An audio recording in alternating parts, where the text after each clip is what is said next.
Hey yo, welcome back to Dicey World. We back in this thing. I'm your main man, Dice. You can catch me on Twitter at DICEYW0RLD or Instagram DICEYW0RLD.C0M. How you? If you like me, you just hanging on by a thread, man. By the grace of God, we in life just lifing. But speaking of which, I want to give a special shout out to the person who gave me life. Uh, half of the deal that gave me life. Today is his birthday. I want to give a special shout out to my old man, Dr. Michael Eric Dyson, who turned 66 today, Route 66. Oh, man. Now, this right here, this is my favorite picture of the old man. Check it out. Right here, check it out. You see the emotion, you see the passion, you see the transparency, the no nonsense attitude, the energy, looking you directly in your eyes, the transparency, the emotion. Love this picture, man, of my old man. I feel like this picture definitely encapsulates what he's all about. Uh, the straightforwardness, being direct, the passion, the energy. So I love that picture. Shout out to my old man, Dr. Michael Eric Dyson. A lot of people say, Dice, why you never talk about your dad? If I were you, I would always brag and da da da da. Listen, it's not that I'm not proud of my old man. Matter of fact, let me play this for you to give you a better idea of my disposition and my angle in regards to curating the imagery and the name and the reputation of my old man. Check it out. I called my MVP. I called that. What the fuck is you talking about confidence, bro? Even though I don't boast or brag about it, seriously, bro. Like I called that shit and I got it. Like, so y'all got me misconstrued with that. The confidence never left. I always felt like a king. I never felt like a slave. I never did. Used to pray about it, bro. Please, God, I got too much confidence. Who praying that? Dead serious, bro. As a kid, that's why I treat everybody with respect. I got too much, bro. I used to think something was wrong with me, bro. Like it was a sin or something. To be that confident. To be that confident, bro, and never express it in that way. Like be boisterous about it. You know what I'm saying? And never be boisterous about it. Let me tell you what. Ever since I was a little kid, man, I've been very self-aware of my blessings and who I am and where I come from and where I came from and all of those blessings. And through that knowledge and through that relationship with God, because God has, got me so far in my life, and I'm forever thankful. So I've been always aware that God is great to me. I'm so fortunate, so blessed, and that I struck the lotto, and that who my dad is, like really, like on some old Denzel Washington, Malcolm X, the Honorable Elijah Muhammad, or LeVar Ball. My son's the greatest point guard, better than Steph Curry. Like deep down inside, I've been knowing like my dad's special is the greatest human being out here, the smartest human being out here. Um, I pray for him. I feel bad. It has to be lonely on top, not being able to like identify with anybody, will have your emotional intelligence, your IQ, your spiritual confidence or intelligence matched, and being able to like successfully, correspond with somebody. There's no TV show I've seen my dad appear or any guest panel he's been on where he isn't the brightest, the smartest, the most informed. Everywhere he goes, all the shows he gets standing ovation, applause. I've never seen him get booed. Even his adversaries have to admit that he's right. I mean, I'm not being biased. I'm just speaking facts here. Everywhere he goes, every connotation, every situation, context, he's the master. He's teaching. No matter if he comes to your platform, you're going to be sitting down uh, at his, at your kneecap, listening, getting notes, gathering notes. being taught. So I've been very well aware of that. So I'm not trying to brag. You heard Derrick Rose, and shout out to Pooh, one of the best point guards out of Chicago, South Side. Had an amazing career curtailed by injury. But he said, I used to pray to God. I thought something was wrong with me. He said, I try to be humble. That's how it is. With the confidence I have and, the abilities I have, the blessings, I know I got it from God. And I know that my old man being my dad is a blessing. And I'm not trying to be boisterous. I'm just trying to be humble with it. You know what I'm saying? So shout out to Michael Eric Dyson. I've been saying it since 1994. One of the two most important black people on earth. One being Johnny Cochran, because when you can get a Negro off the hook for murder of a white woman in Hollywood, California, you a national treasure. Protect that man. And then my old man, anytime there's any kind of injustice going on in this country or the world, or anybody's being marginalized or disempowered, my old man is not only one of the first people to speak up, but to accurately and properly diagnose the situation and to be very effective in the solution. So he's a national treasure, man. So happy birthday to Dr. Dyson, my old man. Love you, man. All right, now in the vein of my old man, and you guys know that I like to do the sports, uh, the culture, those kind of topics, man. But I can't help but notice I am human. Pop culture, that's the term I was looking for. I'm mostly doing like the pop culture and sports, but I am human and I am aware. I have eyes, I have ears, and I can't help but notice a phenomenon or something that's going on in the community, and that's Blacks for Trump.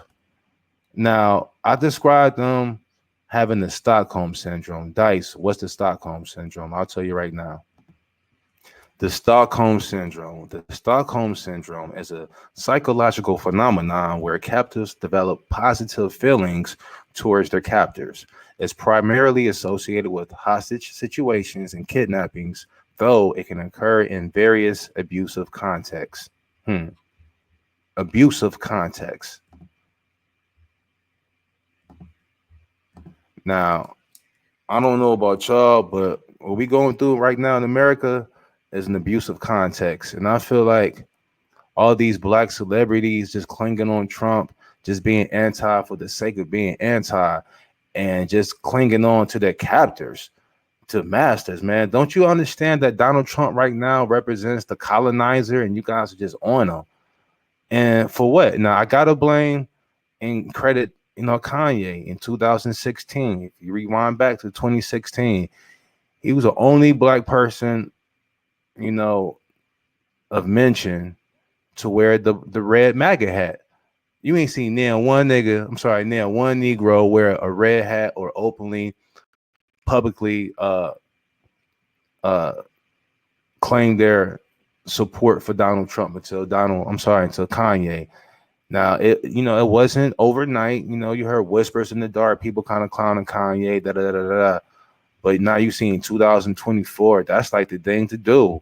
Negroes is proud to be out here celebrating and supporting Donald Trump, man. Looking like some real coons. I hate to say, I'm not trying to judge anybody.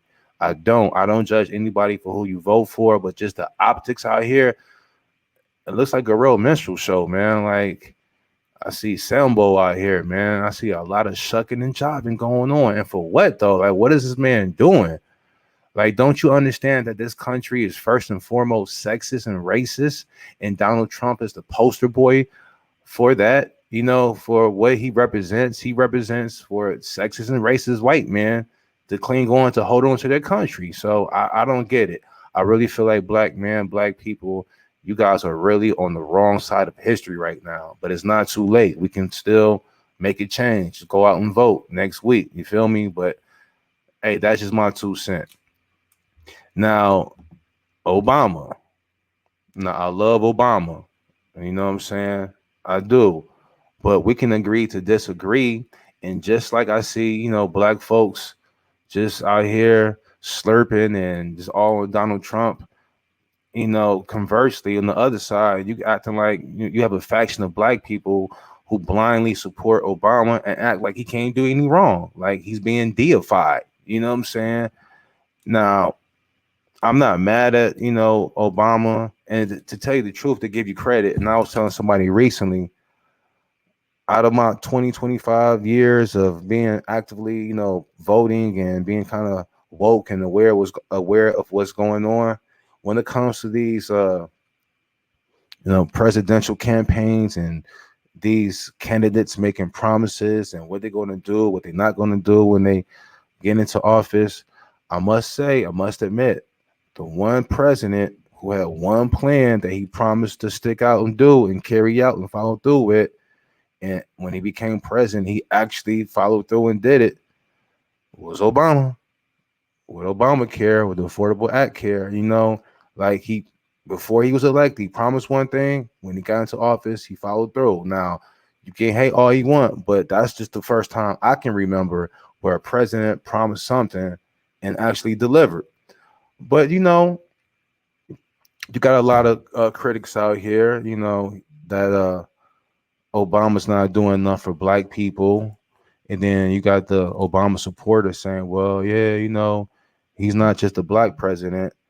But just going back to like where I just said, I feel like a lot of black people are deifying Obama like he can't do wrong. Put it like this: people are treating Obama like he's the first doctor to cure cancer, right? Now he's at this hospital. The hospital meaning the United States of America, okay, the country, and he's the doctor that can cure cancer. And you got a lot of black people with terminal cancer, stage 3, stage 4, but he not doing nothing. He over there helping out Karen with a sprained elbow or Karen with a sprained wrist. You know what I'm saying? And people saying, well, yeah, he's not a black doctor. He's just not the doctor for black people. He's a doctor for everybody. That's true. But damn, Karen and her sprained wrist can wait for Pookie and his stage 3 cancer. You feel what I'm saying? Like, come on, man. Be aware, have some priorities, and read the room. So it can go both ways. But one thing I do appreciate with Obama is, at least especially in 2024, I can appreciate him being articulate, respectful, and having coof in class, and at least presenting himself to be sophisticated. All right, that's me being political. I'm done with all that stuff. Let's get into the sports. So recently, I saw a clip of the former Detroit Pistons guard Chauncey Billups. Congratulations, class of 2024. He made it to the NBA Hall of Fame. I'm sorry, the Basketball Hall of Fame.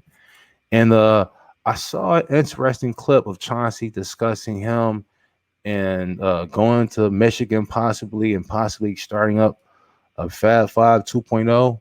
Are you guys hip to that? Did you guys see that? Or you didn't? Don't worry, I got you. Check it out. And I heard something that I had never heard before. There was almost a Fab 5 2.0. Can you tell us that story? Yeah, we felt like in 1995 was our McDonald's class. We thought we had the best class ever. We still argue that with anybody.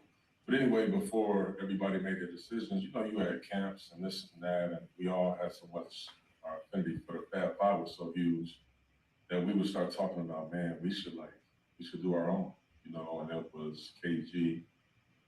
The trailer was already going to Michigan, Stephon Marbury, myself, Paul Pierce.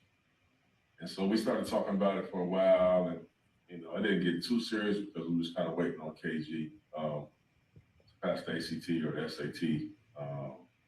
And unfortunately he didn't, so he went pro, and obviously we all kind of scattered from there. But who knows?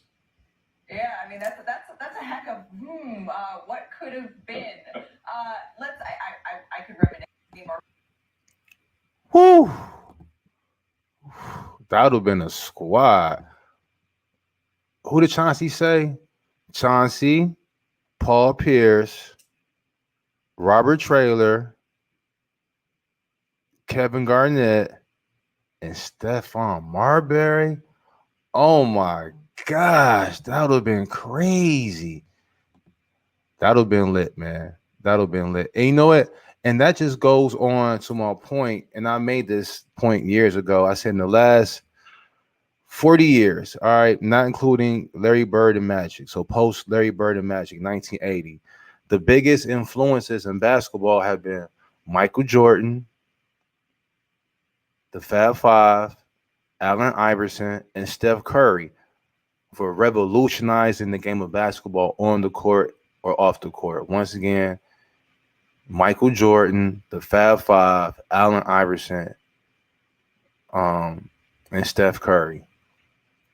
I mean, think about it. The Fab Five, they just birthed so many players, so many teams, so many styles, so many ideas. You know, so many ideas and just obvious ones that you see all to this day still. You know, the bald heads, the black socks, the baggy shorts, even though they're kind of going back to baggy shorts. But in terms of players, like look at your man. Who was this? You thought this was Chris Webber. That's actually Kevin Garnett with a warm-up Michigan shirt on during his high school days in Chicago, Farragut. And it's so funny. I've always said, man, that Kevin Garnett was Chris Webber 2.0. Chris Webber was the godfather of the modern power forward. You know what I'm saying? Because of Chris Webber, you got Kevin Garnett and that then Rasheed Wallace. Like Chris Webber in terms of that hip-hop, versatile, straight from the hood, menacing, Baby Shaq, power forward, you know, Magic Johnson, handles, getting triple doubles. Chris Webber was that guy. And then KG took over, man. So, man, hearing that story brings a smile to my face. What if, man? What if Kevin Garnett, you know, would have passed the SAT? Then we would have had, you know, the Fab Five 2.0 at Michigan. You know, KG would have never gone to the league from high school, and maybe Kobe doesn't either. Maybe Kobe goes to UNC. I hate that Kobe said he wanted to go to Duke, but it kind of makes sense because, you know, Kobe and Grant Hill, they're kind of similar in terms of their background, you know, well-spoken, bright, smart, articulate, educated, you know, black kids, two-parent household, father played professional sports. Grant Hill's dad played for the Dallas Cowboys, the Calvin Hill. And of course, Kobe's dad played professionally in the NBA. But I just wish, you know, in the vein of Kobe being like Mike, I wish he would have opted to go to UNC. But that's crazy, though, right? Man, what could have been? All right. And also this summer, you know, this was killing the headlines for basketball. Caitlin Clark and Bronny James. Now, Caitlin Clark, shout out to her, all the hate she received, great white hype, whatever like that, great white hope. You can say all what you want, but she justified it, though. I mean, how many games did you see? The girl had 30 and 10 and 25 and 8. First team All-American. First team All-WNBA. Led the league in assists. That's never been done. Broke the WNBA single game record for the assists. You know, I think she averaged like 20 and 8 or 20 and 9 for the year. So shout out to Caitlin Clark, man. She definitely earned her spot and justified all the hype. Now, Bronny James. Oh, man, this dude is so polarizing. And like I said, today is October 23rd, my dad's birthday. Last night was opening night for the NBA. And, you know, history was made. LeBron James, you know, got on the same court and played basketball with his son Bronny. Was on TNT, Lakers versus Timberwolves, and there's a lot of talk going on out there. This comment though from today's episode of ESPN's First Take with Doggy caught my ear. Check it out. Let me know what you think. Let's calm down. Nobody in America. This might be fun for LeBron. Nobody in America cares that Bronny James played 3 minutes and grabbed 1 rebound, and they at 11 o'clock at night in the opener. And this is supposed to be a moment that America is going to resonate with. I mean, come on. I'm being serious now, and I love the kid. All right, we know we had the major issue at USC, and LeBron's great. He's an all-timer. He's always been a phenomenal player. He stays out of trouble. Who doesn't like LeBron? I mean, he's not Jordan. But who doesn't love LeBron? Everybody loves LeBron. I can't. But to believe make you a right big now. deal because JJ, and I love Redick. I'm rooting for him hard here. Yeah. Me But too. the idea that he put him in for 3 minutes, he grabbed the arena, a couple of shots, and this is the greatest moment in professional sports. You can make the argument that the Lakers got Bronny to begin with, to, as Wendy just said, to energize LeBron. So that puts a qualification on it. Well, hold on now. He's only on the team because LeBron's 40. He's their star. So as a result, that's a second round pick, 3 minutes. Let's throw him out there. Sorry, folks. Guys. I ain't buying it. And what you didn't see on the clip, and I saw earlier, is that he said this whole pageantry thing is pretty fake. Like, he just called it fake. I'm like, ouch, my Lord. Yeesh. So I don't know, man. You know, I've talked at length to the homies, man. A lot of them feel like Mad Dog. They talking about nepotism this, nepotism that. But, you know, I'm just like, why, you know, when a situation or an occurrence that happens daily all the time with other races, when black people do it, it's a big deal. We got to just call a timeout and throw a red flag and just scrutinize it and demonize and vilify with what we see what's going on. Okay, yeah, it's nepotism, but how much nepotism do we see all the time in these corporate America jobs, you know, these offices? I mean, hell, even in the NBA, it's a lot of nepotism going on, but because we never see it on the court, you know, it's a big deal. I mean, I like long-term, bigger picture what it represents, man. You know, I do. I hope I hope Bronny makes it, but I feel like just be prepared for 3 or 4 more years of LeBron James playing in the NBA, because a lot of people feel like LeBron's the only reason Bronny is in the NBA right now. So if that's the case, as long as LeBron is in the league, Bronny's in the league. And what's that NBA pension? You have to play in the league for what, 3 to 5 years? However long it takes for Bronny to get that pension, I just predict that LeBron's going to be in the league. But I'm rooting for him. Shout out to the James family. It's a great moment for basketball, great moment for black people, sports, athletics, etc., etc. All right. Also, last night, Karl Anthony Towns made his debut for the New York Knicks. And, well, it didn't look too good. Well, it didn't go too well for the New York Knicks. Now, I must say, when the trade popped off initially, I was one of the few people who said, you know, I like the trade. I said that Cat is a person, is a player that's going to roll over and fall off the bed, averaging a double-double. He's not worried or concerned about, you know, this being my team. I feel like there were concerns that Julius Randle may have felt that way, felt in a certain way that, you know, just 2 or 3 years ago, the team was his. He was the unquestioned leader, leading scorer, rebounder, everything, leading jersey seller. And then in a matter of 2 years, you know, Jalen Brunson came through, took over the city. He's the king of the city now. You had the Nova Knicks phenomenon. You know, Julius Randle gets hurt and injured. He kind of falls back. The team continues to be successful without him. So I think the team took his jersey out of the team shop. So, you know, these NBA players, they have an ego. They're emotional. He probably felt a certain way. So the writing was on the wall. So he wanted to leave. Better get it done now than later before, you know, he potentially causes a distraction or is disgruntled and not just causes a rift with the team. And with Cat, you know, I feel like what did Paul George say recently about Kawhi Leonard? He had no problem being a number 2. As a matter of fact, he enjoys being a number 2.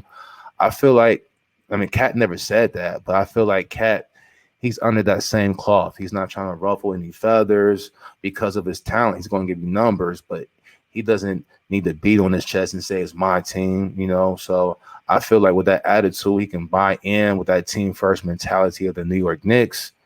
You know, he can seamlessly, you know, average 18-10 and compliment Jalen Brunson, and the Knicks can do well. Sheesh. After what I saw last night, and the Knicks didn't play horribly offensively. They shot, 55% from the field and scored over 100. It's just that their defense looked horrible. I'm not sure if Cat is a liability. I mean, Porzingis didn't play. I don't recall too many big men or centers hitting threes last night. But gosh, dog. I don't know. The jury's still out. Like I said, a lot of my friends said they didn't like the trade. He's too soft, et cetera, et cetera. Meaning Cat. I'm still reserving hope that the trade will, go well for the Knicks. But last night didn't look too good. But in the long run, let me just be clear. I do have faith that Cat will do well this year for the Knicks. He will be an all-star, and the Knicks will be in the top 3 or top 4 in the seedings come playoff time.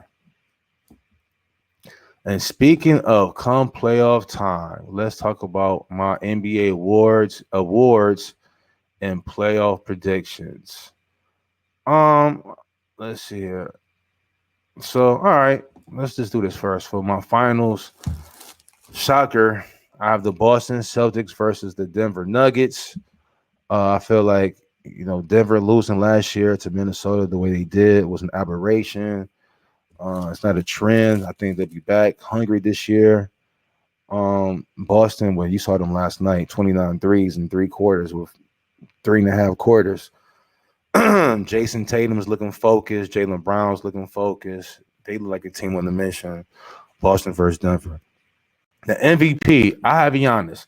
Now, I wanted to go with Jason Tatum, but I feel like Tatum and Jaylen Brown are both on the revenge tour, so they're going to be going crazy because Jaylen Brown already thinks that their duo, their tandem is closer to Kobe and Shaq than Jordan and Pippen, meaning Jaylen Brown feels like he's more of an equal to Jason Tatum than a subservient teammate. So because of that, I think they're going to take, Jaylen Brown is going to take some votes away from Jason Tatum indirectly just because his stats won't be all that, to garner MVP votes. But hey, if the Celtics continue to blow people out by 25 points a night, you never know. Defensive player of the year. I wanted to originally and initially say that Bam Adebayo is going to get it, but I read somewhere, I think I heard, what's the guy's name? Lowe. He used to be on ESPN from the Lowe. Not Rob Lowe.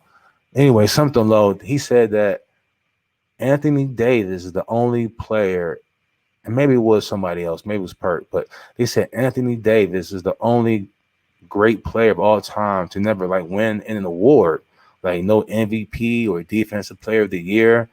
And I was thinking okay.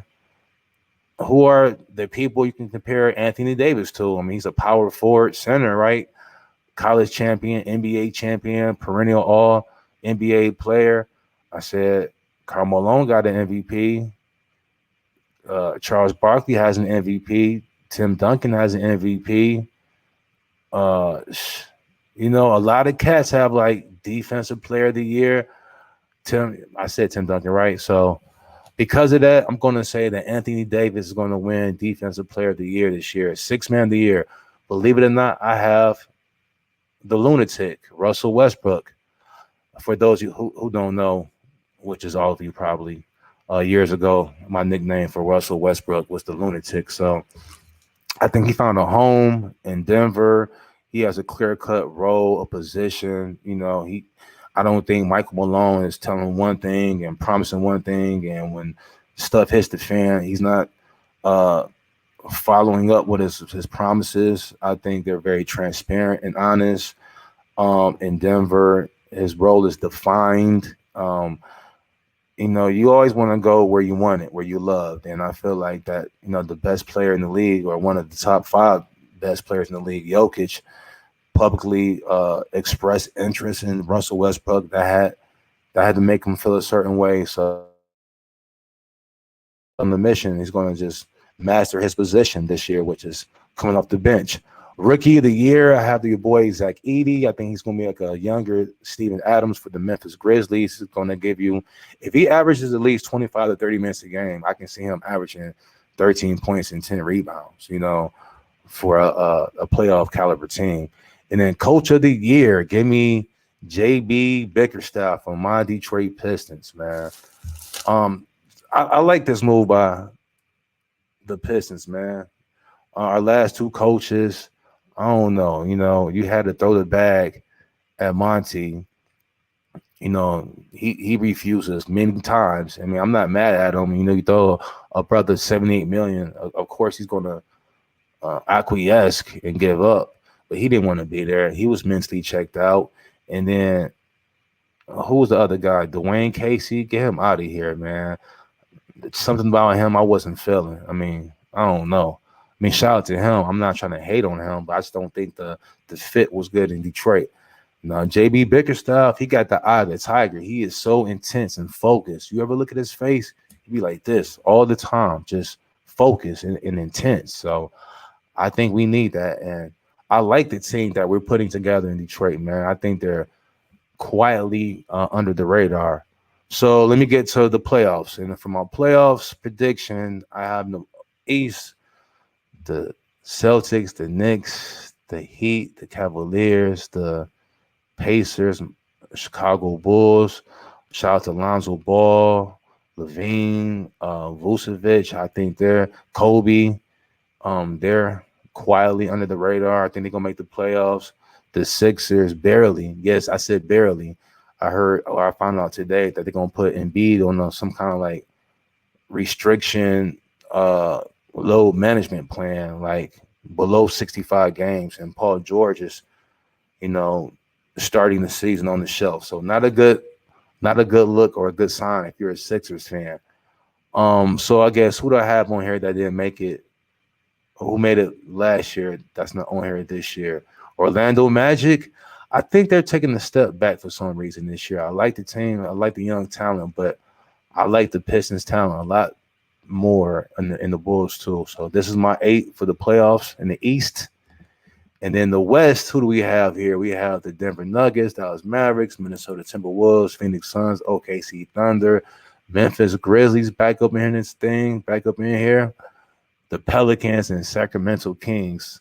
Most notably missing are the Golden State Warriors, Houston Rockets, LA Clippers, and LA Lakers. Clippers, get them out of here. I'm not confident in putting the whole team on James Harden's back. George, Kawhi is done for the most part this year.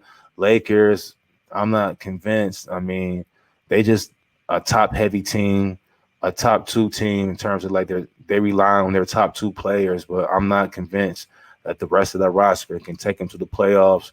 The Warriors, I like them. They're too small, though. Just a lot of guards. I mean, you trying to rely on Draymond to anchor that team defensively. You got a lot of young cats trying to figure themselves out in this league, meaning Moody and Kuminga trying to prove themselves. When you're trying to prove yourself, you're not really thinking like team goals. You're trying to think like this, like a prove it contract year. I can give you 15, 20 a game. So I'm not feeling that chemistry. And the Rockets, man. The only reason I got the Kings, because it came between the Kings and the Rockets. I love the Rockets so much, man. I just went with the Kings because they've been there more recently, and I do like the acquisition of DeMar DeRozan as that veteran player to give them some guidance. So there you have it, guys. Another episode wrapped up for Dicey World. Let me know what you think, man. Like I said, once again, you can check me out on Twitter at Dicey World, DICEYW0RLD, or on Instagram, DICEYW0RLD.C0M. And that's my time, guys. Remember, guys, anything can happen in Dicey World. I'm out of here. Hasta la vista, pasta and pizza. Till next time. Peace.